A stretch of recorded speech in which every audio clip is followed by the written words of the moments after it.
'Twas the night before Gitmas, when all through the chat not a creature was stirring, not even Deck Rat. The stockings were hung by the group info with care, in hopes that St. Gitmas soon would be there. The Gits were nestled all snug in their beds, while visions of Moy danced in their heads. Whilst the Milkies in their kerchiefs, and I in my cap, had just settled down for a long winter's nap.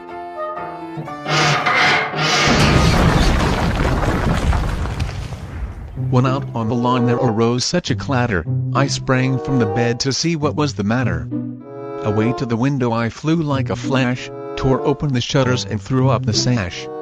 The moon on the breast of the new fallen snow gave the luster of midday to objects below, when, what to my wondering eye should appear, but the one and only shitmobile, and 8 tiny reindeer, with a little old driver, so lively and quick, I knew in a moment it must be St. Git. More rapid than eagles his coursers they came, and he whistled, and shouted, and called them by name. Now, S-H-I-P-Y. Now, Q-U-A-K.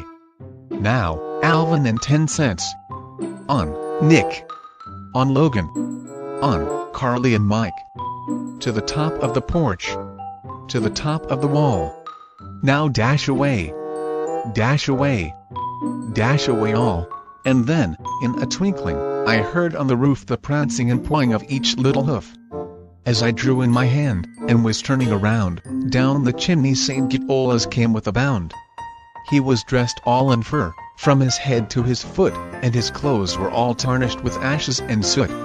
A bundle of toys he had flung on his back, and he looked like a peddler just opening his pack. His eyes, how they twinkled! His dimples how merry! His cheeks were like roses, his nose like a cherry. His droll little mouth was drawn up like a bow, and the beard of his chin was as white as the snow. The stump of a pipe he held tight in his teeth, and the smoke it encircled his head like a wreath. He had a broad face and a little round belly, that shook, when he laughed like a bowl full of jelly. He was chubby and plump, a right jolly old elf, and I laughed when I saw him, in spite of myself. A wink of his eye and a twist of his head, soon gave me to know I had nothing to dread. He spoke not a word, but went straight to his work, and filled all the stockings. Then turned with a jerk, and laying his finger aside of his nose, and giving a nod, up the chimney he rose.